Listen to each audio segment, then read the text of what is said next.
Salam, Shalom, Peace. I'm Azra Hussain. Welcome to this month's ILM Circle. Today our presenter is Dr. Nadia Katrangi. She was born and raised in Syria and studied Islamic Sciences, which include the biography on the Prophet Mohammad, Quranic Sciences and Interpretation, Islamic History, Islamic Jurisprudence, and the Sciences of Hadith, which is the legacy and tradition of the Prophet Muhammad, may peace be upon him.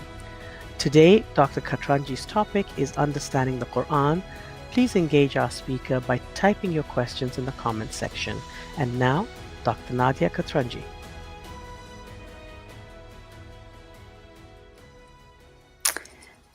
Salam, everyone. Peace be to you. And it's great to be with you. And for those of us who fasted Ramadan, may God accept your fasting and your prayer. And I hope that you enjoyed your Eid with your family the past 3 days. This very unique, special edition of Eid that we had. So the topic is about understanding the Quran. So to get into it, I first want to just preface by saying that God in the Quran, this book is actually sent to human beings. It is a guide for people, for all kinds of people.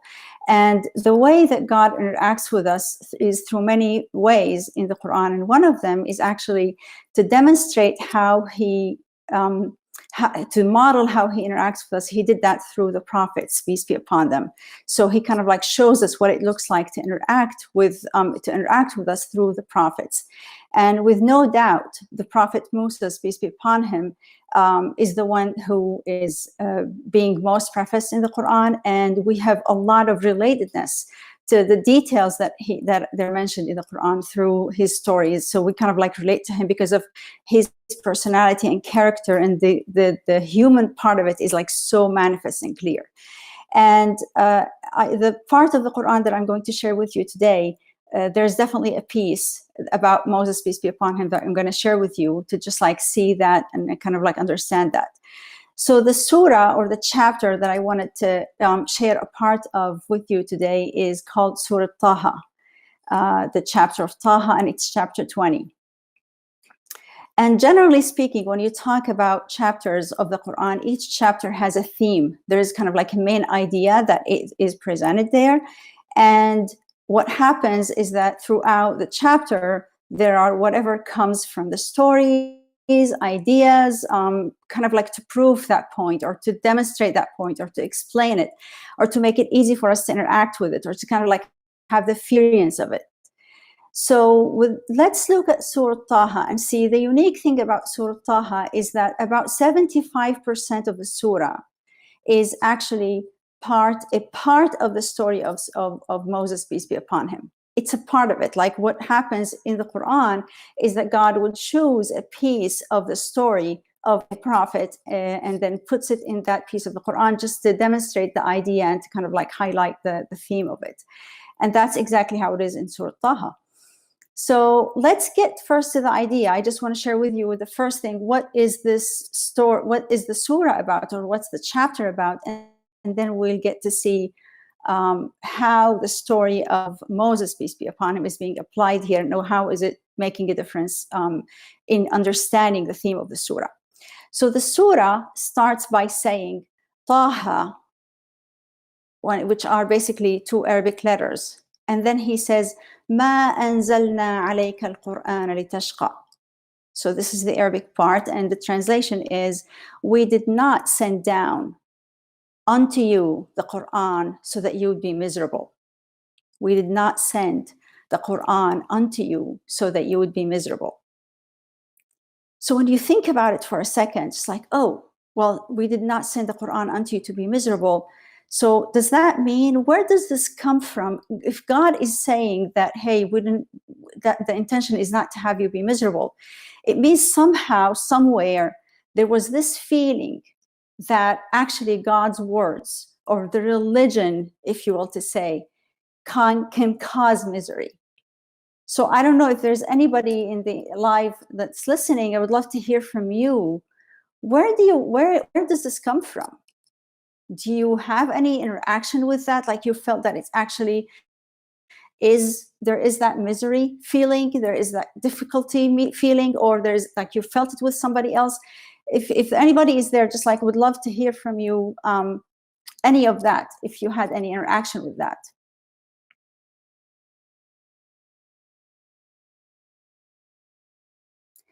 So I know for myself for sure, I mean, while I'm waiting, I'm just going to share with you. I know for myself for sure that when I heard this verse, it really hit home for me. I was like a teenager, and it really hit home for me, because for me, definitely the experience of religion was kind of binding, was kind of very limiting, was kind of like a source of like a diminished happiness for me. So it was like mind-blowing for me. It's like, what? Not to make you miserable? Do you mean that you actually, the words of the Quran, the intention of them is to make me happy? That was like mind-blowing for me. See, that's why I call the surah or this chapter the chapter of happiness, by saying this Quran is not to make you miserable. It's actually a source of happiness for you. So that's what this is about. And, you know, I'm pretty sure that a lot of people don't have this experience, have the experience of, yeah, actually, it is very, my experience with religion has been a very tough experience. I don't have good memories. I just don't want to be part of this. A lot of people did experience that. And God is making a disclaimer and saying, no, this is not what it is. The words of the divine are never, ever about causing misery for you. And if that's the case, you need to go check what's going on. Where is this coming from? Why are you feeling that miserable? That shouldn't come from God's words. That shouldn't come from connecting to God. So this is basically the theme of the surah, or the chapter. This is what the chapter is talking about, and this is what it's addressing. And I'm going to read to you just the first few verses that start with it, and then right after that we get into the story of Moses, peace be upon him. So this is what it says. I'm just going to say the English part. Taha, we did not bring down this book, the Quran, unto you so that you'd be miserable. It's nothing but a reminder for those who fear. It is brought down from the one who created the earth and the elevated heavens. He is the Rahman, the ultimately loving, merciful, and compassionate, settled on the throne. To him is the dominion of the heavens and what's in the heavens, what's in the earth, and what's in between them, and what is underneath the earth. And if you declare the saying, then he knows, know that he knows the secret and what's even more hidden than the secret. He is God. There's no God but him. And to him is the beautiful attributes, is the owning of the beautiful attributes. So that's the introduction. That's the beginning of it. And then right afterwards, the story of Moses starts. And it actually starts in the middle. It doesn't start in the beginning. So let's just kind of like give a quick recap of the beginning of the story of Moses, just to kind of like bring ourselves back into it. So Moses, peace be upon him, as many of you know, was born in Egypt. And he was born, and during that time he was born, the Pharaoh decided to kill every boy every other year that was born to the Israelites, so he does not threaten his throne, because that was the belief that he had off of a dream that he had. So Moses was born, and God had a plan. So he inspired his mom to put him, throw him in the river. And when he threw him in the river, his the Pharaoh's wife, Asya, picked him from the castle, and she took him. And basically he was raised there. And then when he became a young man, very powerful, very strong, very courageous. And at one point he was defending another person from the Israelites, and he killed by mistake the guy who he was trying to protect him from him, and he was an Egyptian. And then he knew that people found about that, and they were very he was very scared, so he had to escape. So he left Egypt and he went east towards the Arabian area and settled in a city that's called Madian, and took refuge there. And over there he fell in love and he got married, and he stayed there for 10 years. And then after 10 years, where he worked for his father-in-law, he basically longed for going back home and seeing his family, back to Egypt. So as he was going back, this is where now the snapshot of the story comes. So now he's walking back with his wife to Egypt, and he sees fire. So he looks at his wife and he says, well, I'm going to go look and check this out and see, I might just get some fire for you guys, or I might find some guidance. So he goes there. And when he goes there, he's called. And God says, فَلَمَّا أَتَاهَا, so when he came to it, he was called. Oh, Moses, I am your master, Lord, and caretaker. So take your shoes off. You are in the sacred valley of Tuwa, and I chose you. So listen to what is being said. I am I am God. There's no God but me. So worship me and establish the prayer for my remembrance. And the hour is coming. It's very, very close. It's almost hidden. So do not follow the ones who don't believe in it, or follow their desires. Otherwise, you would fall. You would be perished. So that's the beginning part. He was called. And then God goes in a further interaction with him. And he says, so what's this in your hand, O Moses? He says, this is my staff. I lean on it, and I bring leaves down for my sheep to eat, and I have other uses for it. And then he says, okay, throw it, O Moses. So he throws it, and then all of a sudden it is a snake that is moving around. So Moses gets afraid. So God says, take it back, take it, and don't be afraid. We're going to bring it back to its original state. And put your hand under your armpit, and then when you bring it out, it's going to be white with no defect. This is another sign, a miracle. So we can show you from our biggest signs. And then afterwards, and then he says the following. He says, go to the Pharaoh. He transgressed. So now I want us to stop here for a second and to look. See, as we said, so whatever interaction that God has with prophets is actually a demonstration. He's demonstrating for us what we need to do as human beings. So now the first part, let's just look. I'm going to share with you a piece of a slide here, so you can we can look at it together. So if you see here,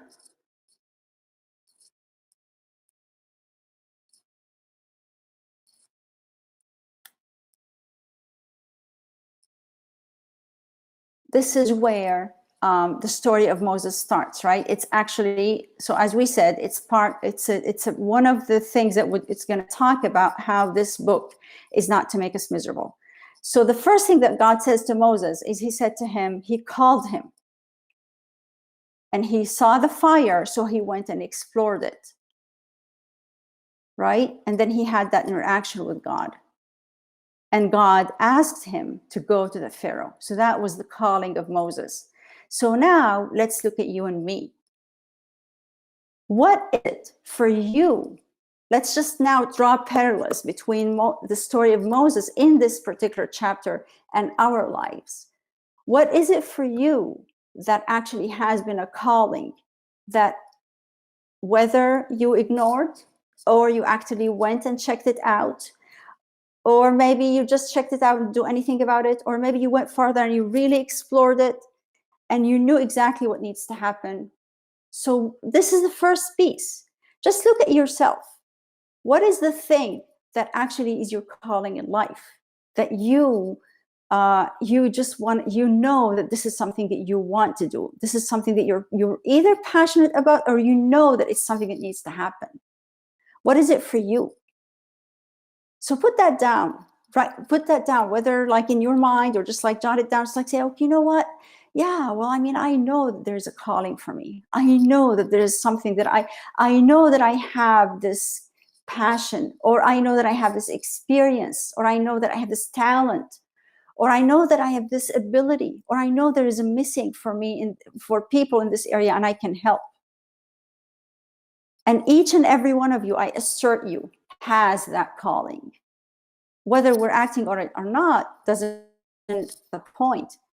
And it could be, by the way, a career that you're already doing or you're exploring and wanting to do. Just look at that. Take a moment and look at that. All right, so now let's go back. So that's the first part of the story of Moses that is in this chapter, the chapter of happiness, as I was sharing with you. So he said, okay, Moses was called for something and he was asked, the task that he was given is that go to the Pharaoh. He transgressed. So when you think about it for a second, you know, in other chapters of the Quran, God talks in details about how Moses reacted. And he was like, oh God, what do you mean? Like I killed people there. I'm fugitive there. And you want me to talk to the Pharaoh? The Pharaoh thinks he's God. How can I talk to him? So he had that interaction. But here God didn't share with us this piece. He just shared with us right away. Look what he said. Right away, Moses said. So right after he said, go to the Pharaoh, he transgressed. Qala, he said, Moses said, oh my caretaker, oh my Lord, expand for me my chest. Meaning, this is not something that I want to do. Just open my heart to it.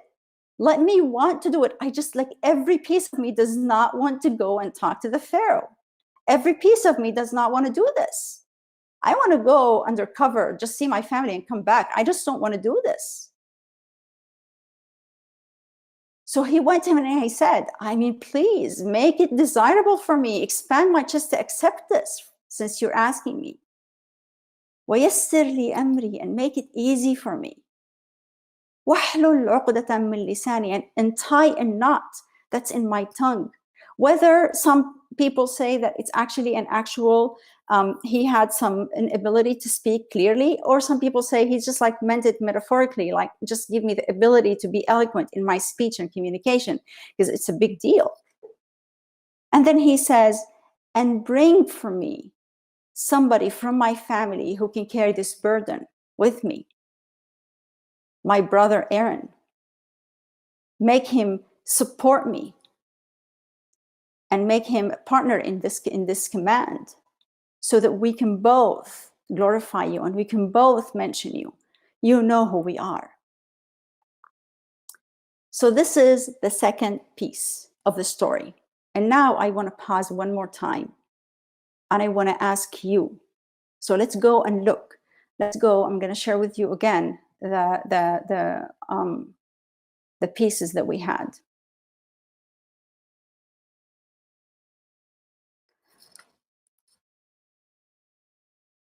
So the second piece here is that with the story of the Prophet Moses, is that Moses actually accepted the calling. So he not only explored the calling. The first part is that he explored it. The second part is when he said, oh God, expand my chest. I'm in, but I want you to just make me like it, because I don't like it and I don't want it, and give me support. I can't do this by myself. So now let's look at you. Let's look at you and me. Maybe you could be a person who the first part for you, it's like, yeah, I know what it is for me. I know. And by the way, it doesn't have to be something like, okay, so huge that I have to kind of like start this big project or this big thing. It could be something that your calling is that you can actually support financially. Or it could be that you have a certain talent that if you put it with other people who are already starting a cause, that would make a huge difference for them. It could be some service that you could do to people that would ease their suffering. Whatever that is, you know what that is. So the second piece of it is actually to accept it and to say, yes, I know this is what it is. And you know what? I'm in. And I'm going to ask you, God, to support me. I'm going to ask you to give me the ability to actually do that. Although it seems like daunting, like really daunting. And I mean, I get it. It could be whatever it is that's calling you, whatever it is that you feel you need to make a difference for people in life.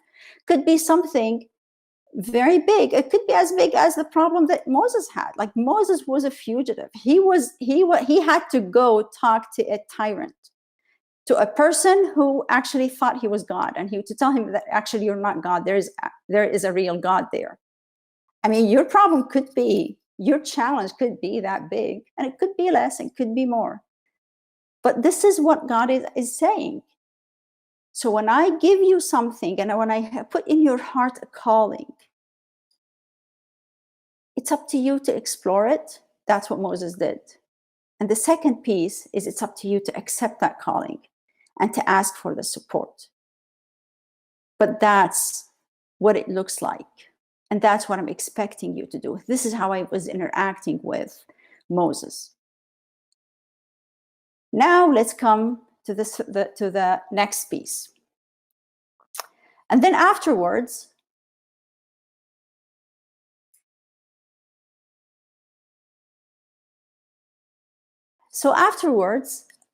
Moses, peace be upon him, God said to him, so after he made this huge, beautiful prayer, expand my chest and make me accept what you're asking me to do, and make me like it, because I don't like it and I don't want it, and give me support. After that, God says to him, he says, oh Moses, your request is already done. Your request is already granted. قَدْ أُوتِيتَ سُؤْلَكَ يَا مُوسَى. Your request is already given and granted. And this is not the first time, he says. Yeah, and yet another time I'm granting you yet another favor. And now what he does, he takes him back to his original life, and he tells him, okay, well, let me share with you. Let me remind you how many times I supported you and I was there for you. When did I ever leave you? And then he reminds him of the time he was born, and he was actually basically based on the Pharaoh, he was destined to die. And how he actually saved him. And he got his wife, the wife of the Pharaoh, to pick him up and to raise him there.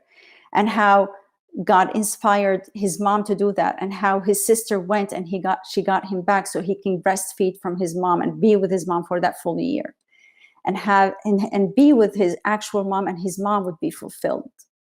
And he says, yeah, and I want to remind you that you actually killed a person, and I saved you, and I had you go and stay in a safe place and have a refuge and fall in love.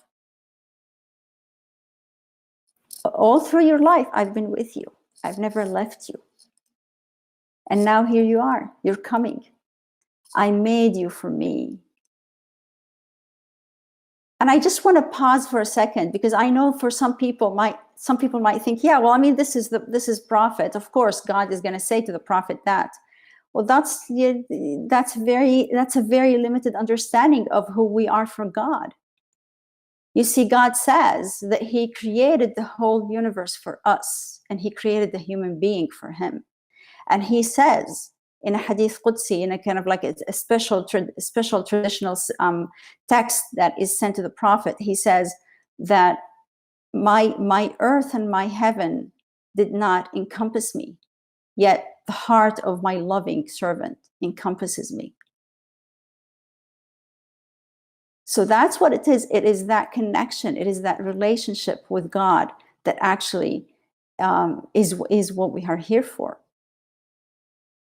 So that's another pause. Let's just take another look and see how God says. He says, okay, well, you got to trust that I'm going to be with you throughout times. I never left you. Go back and look in your life and see.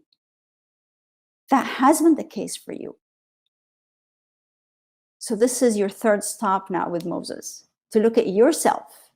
Let's take a look again at our slides and see how that is. So as we said, for Moses, peace be upon him, let's just take a moment here and put the slide up. So for Moses, peace be upon him, the first one was the calling, right? That he leaned in and he listened to the calling and he got in. And it could be for you, that's where you're stuck. And it could be that that's actually, no, you're in, you know what it is. The second one was accepting the calling and asking for support. And it could be for you, that's where you're actually not accepting it. You're feeling it's too challenging, too tough. I can't do this. I don't like it. I don't want it. Somebody else can do this, can solve this problem that the world has. Somebody else can help people, that I don't have to be that person. Or it could be that you're in and you're calling and you're asking for help. But maybe it's the third one for you. Because for Moses, peace be upon him, he actually had to look back and build his trust with God and look back that he's been with you since day one. And maybe that's what it is for you. It's like, yeah, well, I asked and didn't answer. Well, go back and look in your life. How is it for you? Is that what's missing for you? Is that chain of trust between you and him, that he's never let you down? You think that you don't matter. You think that you're not important. You think that this is just for prophets or very, very important special people, and that's not true. That's not true. He never left any of us. He never wasn't with any and each and every one of us. It's just we don't record that in our hearts and minds. We don't register that. I bet you if you go and you sit down and you look back at your life, each and every one of us, and I'm clear, each and every one of us has a track record that God has been with each and every one of us. So that might be the case for you. That's the missing chain. That's where you're stuck. It's like, yeah, well, I mean, I called. I need help. Nobody's helping. I can't do this by myself. I asked. I know what I need to do, but I'm not doing. Well, maybe you just need to trust and move forward. So that's the third piece of the interaction that we have in the surah from Moses, peace be upon him. So let's continue. And then he goes. Afterwards, he goes and he says, God says, now he says the command one more time. After he said, okay, I got your request and it's granted. I've never left you. Now go to the Pharaoh, both of you, he transgressed, and say to him a soft word. Say something soft to him. Maybe he comes back. Maybe he would listen. And say to him that you are messengers from God. So Moses, peace be upon him, and his brother Aaron went and did what God asked them throughout the way. And I'm not going to get into the details of a story, because now the details of a story are actually mentioned in here, where he goes and he talks to him, and the Pharaoh says, oh, you're just doing this trick for us. This is magic. You just want to take us out of our town. Let's get together and have a contest and kick you out of town. So they do all of this. And throughout this whole process, Moses, peace be upon him, was doing what he needed to do. But do you think he didn't have fears? Do you think he was not scared? He actually was throughout the time. And there are times where the Quran shows that. He says how when the magicians put down their snakes to turn them into their staffs and turn them into snakes, he was scared. Their ropes actually became snakes. He was afraid. He was scared because he's not a magician. And then he did what he was told. He threw his staff and it turned into that snake. So throughout, and then we have a series of interactions between Moses, the Israelites, and the Pharaoh. Series of interactions. And each time God is with him. Each time he's supporting him and supporting the Israelites, all the way until it ends with them being able to pass the sea, and the Pharaoh is drowned, and his army basically drowned in the sea. So throughout that, all what he did is he basically threw his hat, took the actions that he had to do, and did what he needed to do, and he just trusted. He had fears. It's not that he didn't have fears. He had lots of fear. So now going back to you and me, let's look again. This is our fourth stop. over here. So with our fourth stop now, let's look. So Moses, peace be upon him, took the action despite the fear and uncertainty that he had. He didn't know what was going to happen. He was so scared, but he took the action that he needed to take. So what's the case for you? Is it that you actually do know what you need to do, and you have called and asked for support, and you do have the support, and you trust God, and you have a connection with him? As God said, don't ever stop connecting to me, because that's very important for you. That's going to be your source of power. And you actually do have, but maybe you're stopped here at the fourth one. You're just so scared to take action. You're afraid to fail. You're afraid that's not going to work. You're afraid that's going to be miserable, or it's just like whatever it is. Maybe that's what it is. And God is demonstrating to us through Moses that this is what needs to happen. Just do it, and I'm with you. I'm not going to leave you. So this is the fourth piece of this series of Moses. Now we're left with one last piece of his story in this chapter before we kind of wrap it together and see how we want to tie it to the surah, to the chapter. So let's go back. All right. So now, after he goes and they part the sea and they're saved, Israelites are saved and everything is great, Moses, peace be upon him, goes to get the message from God. And during that time, the Israelites, there's a challenge that happens, and the Israelites are deceived by a guy, and they start worshiping this calf. And he comes back and he's like, what are you doing? And he had to deal with this big challenge, big, huge challenge right away, right after the victory. He had to take care of it, and he had to deal with it. He didn't say, you know what, that's a lot. You know, that's just like too much to deal with. He just dealt with the challenge, and he had to do what he had to do. So going off of that, let's look one last time at what we have here.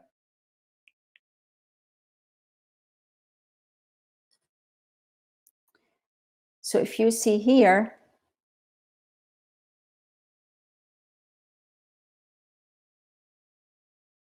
okay, there we go. So the third, maybe, so for Moses, peace be upon him, after he took the action and he was like, he did all what he did, and they were victorious, and they reached all the way to beyond the sea, and they were saved from the Pharaoh and his army and soldiers. Then after that, he had challenges, and he actually embraced the challenges, and he was able to deal with them. So now look at you. Is that where you get stopped? Like, yeah, you were enthusiastic, you took action despite all the fear, and you said, yes, I'm going to do this, it's not a problem, and then you fail. Or you have this huge obstacle that comes in the way, and that's where you leave, and you stop. Is that the case? Is that where you are being stopped? So you want to look. You see, we have all these 5 pieces from the story of Moses, peace be upon him, that's actually mentioned in this particular area. This is where the story ends now. In the chapter, the story of Moses ends, and we're almost coming to an end of the chapter itself. Actually, as I said, the majority of this chapter is about the story. So where is it? One last look, just like, look, where is it? Is it in the calling that you're just not listening in and not tuning in and seeing what is it that you really are here for? Or is it accepting the calling and asking for support, despite the fact that it might look very daunting and very like not something that you want to do? Or is it that you don't have the trust, that you need to build that trust with God and go back and see how he never left you? And connect to him and build that strong foundation and strong relationship with him, so you can actually do what you're here for in life. Be of that service to human beings. Or is it you have everything, but you're just not taking the action because you're so scared that you might fail? Or is it that you took the action and now you're just like stopped because of the challenges that are coming at you, and you're not embracing them and dealing with them? Which one is it? So you see, that's the beauty of the stories of the prophets, peace be upon them. That's why they're there. That's why we have them, so that we can actually align and see and learn our lessons. And God is telling us, just like how I did with Moses, if you do what he did, I'm going to be for you, just like I was with him. I was for him. It's not different. The stories of the prophets in the Quran are not there for entertainment or for capturing history. They're there for human beings to get support from, and to get understanding from, and to get a model and understand of how God deals with you, the human being, how he interacts with you, the human being, and how much he loves you. He demonstrated that through the prophets. So I hope this piece really resonated with you and worked for you, just like to really see where you're stopped. Because guess what? Now I'm going to link it for you. Before I say what I want to say, I want to link it now with the theme of the story, the surah, the chapter, I'm sorry. So the theme of the chapter is that this chapter is about the Quran, the words of God, generally speaking, the words of the divine, or the religion, if you will, to say, is not for us to be miserable. It's actually for our happiness. So now my question to you comes, if anybody is available, I would love to, if anybody is watching, I would love to hear your answers. How is this story that actually took 75% of the chapter a demonstration of this introduction of the chapter, which says that this Quran, or this divine word, is not here, is not brought down onto you so you would be miserable. It's actually for your own happiness. How is that connected? How is this story demonstrating that the words of the divine is actually for your own fulfillment and contentment?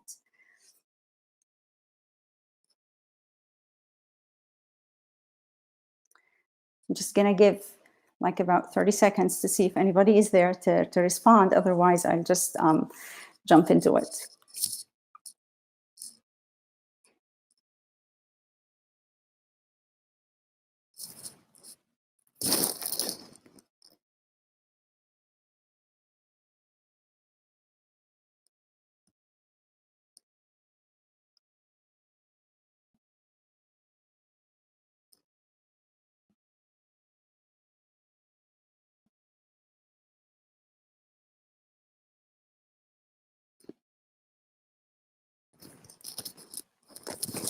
All right, so the question was, how is the story that was mentioned about Moses, peace be upon him, that there was a calling for him, and he responded to that calling despite the fact that he did not want to, and he asked for support, and he asked that he would like this calling, and he took action based on that, and God reminded him to go back and to feel that trust, and to remember how much he trusts.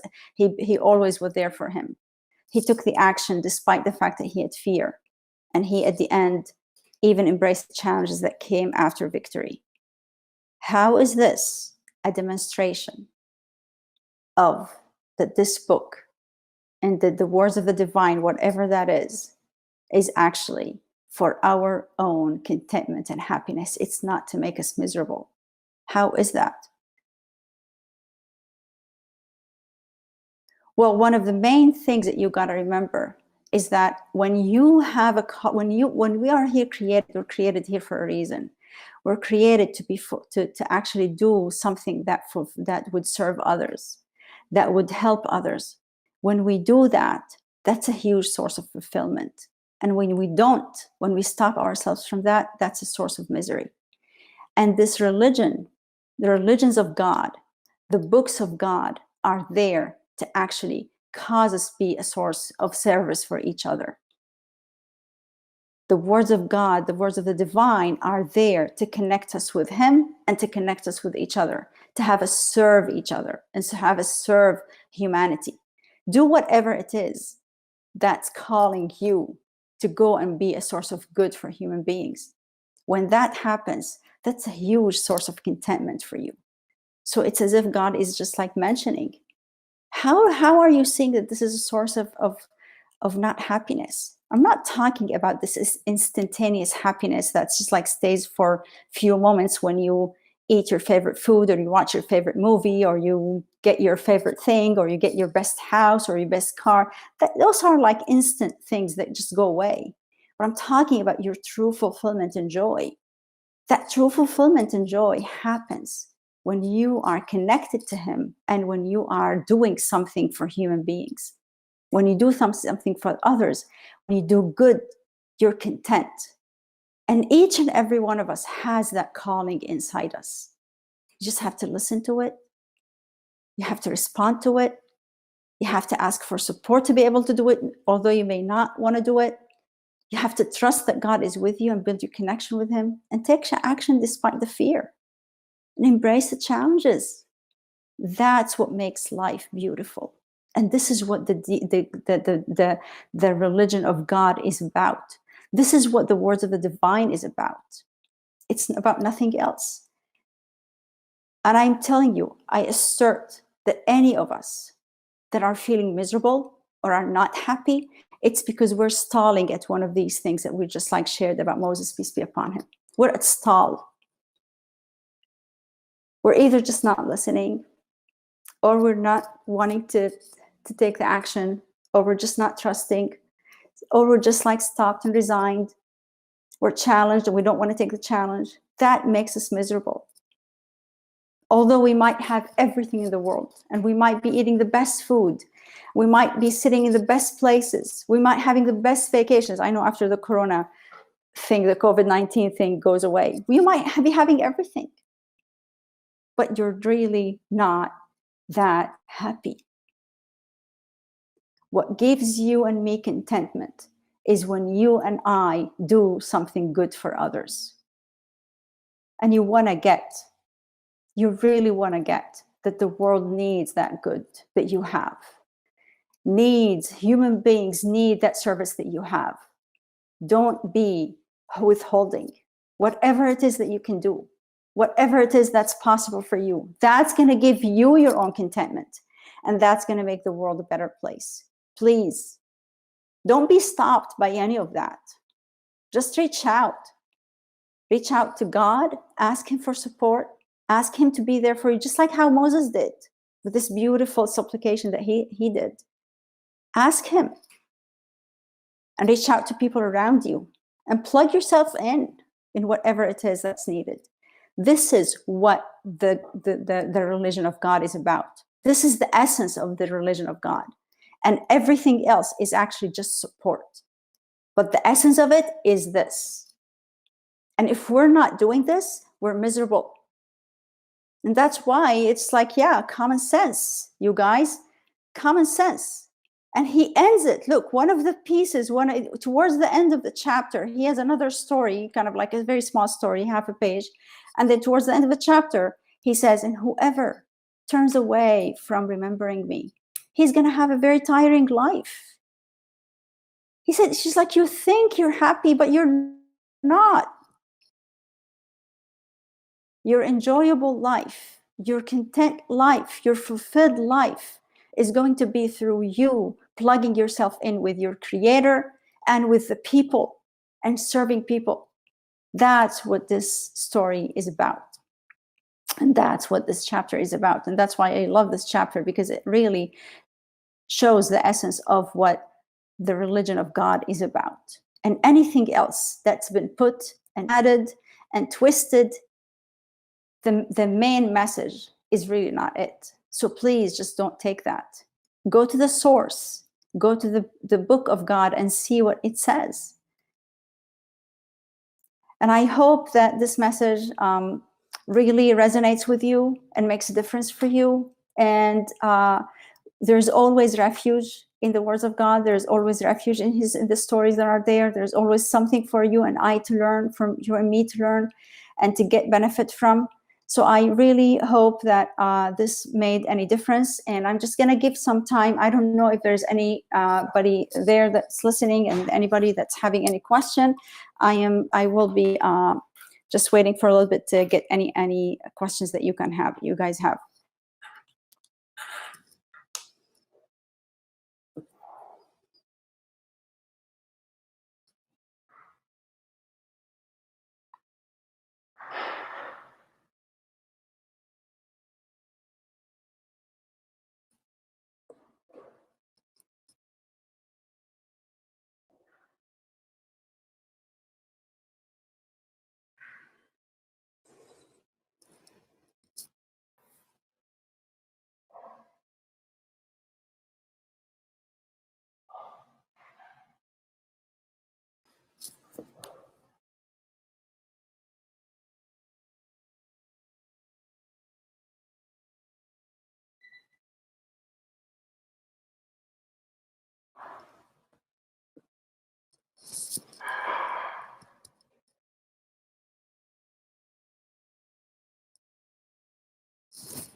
All right. Well, I just would like to thank you for this opportunity to being with you and sharing with you some of the dear points that I have about the Quran and the things that really impact me from the Quran. I hope that it made the difference for you guys. And thank you again for your time, for your listening. And I hope that you have the rest very great night and an amazing summer, and stay safe. And hopefully everybody is doing great and is being able to take care of yourselves and your families in this tough time that we're going through. All right. Salam and peace to everyone.